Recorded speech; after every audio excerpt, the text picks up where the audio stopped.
Welcome back to Jebi's kitchen. இன்றைக்கி ரொம்ப டேஸ்டியான போலி எப்படி செய்யலான்ட்டு பார்க்கலாம் வாங்க. குக்கரில் கொஞ்சம் தண்ணி ஊற்றிட்டு 1 கப் கடலைப்பருப்பு சேர்த்து 4 ஏலக்காய் போட்டு 5 விசில் வேக வச்சுருங்க. ஒரு பாத்திரத்தில் 2 கப் மைதா மாவு, 2 டீஸ்பூன் மஞ்சத்தூள், கொஞ்சம் உப்பு சேர்த்துட்டு எல்லாத்தையும் நல்லா மிக்ஸ் பண்ணிவிடுங்க. 1 கிளாஸ் தண்ணி ஊற்றிட்டு நம்ம மாவு பிசைகிற மாதிரி நல்லா பிசைஞ்சிடுங்க.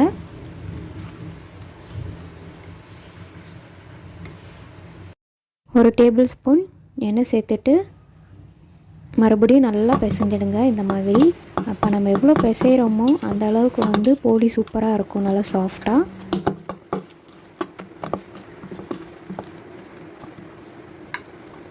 மறுபடியும் ஒரு டேபிள் ஸ்பூன் எண்ணெய் ஊற்றிட்டு நல்லா இந்த மாதிரி தடவிடுங்க மாவில். ஒரு 2 ஹவருக்கு இது ரெஸ்ட்டில் வச்சுருங்க. 5 விசில் ஆனதும் நம்ம குக்கரில் வச்ச பருப்புலாம் நல்லா வந்துருச்சு. ஸோ இப்போ நம்ம அதை நல்லா மசிச்சிடலாம். இந்த மாதிரி நல்லா பருப்பை மசிச்சு வச்சுடுங்க.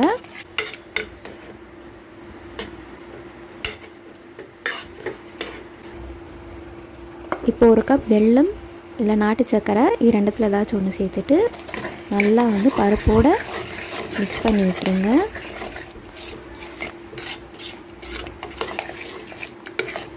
இப்போ பார்த்திங்கன்னா நாட்டு சர்க்கரைலாம் நல்லா கரைஞ்சி இந்த கன்சிஸ்டன்சியில் வரப்போ 1 டீஸ்பூன் நெய் விட்டுருங்க.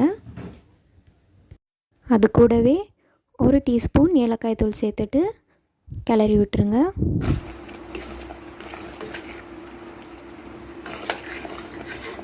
மறுபடியும் 1 டீஸ்பூன் நெய் விட்டுருங்க.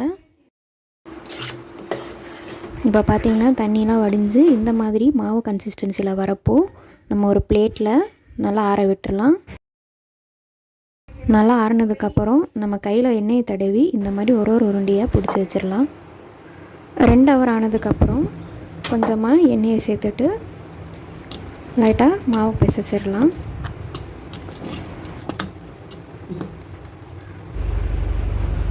இந்த மாதிரி பிளாஸ்டிக் ஷீட் ஒன்று எடுத்துக்கோங்க.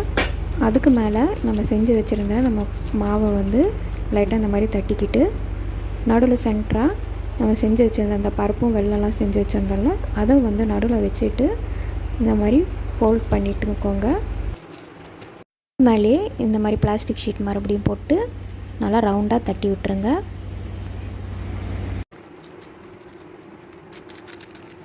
பேனில் 1 டீஸ்பூன் நெய்யை விட்டுருங்க. மேலே இருக்க அந்த ஷீட் எடுத்துகிட்டு அந்த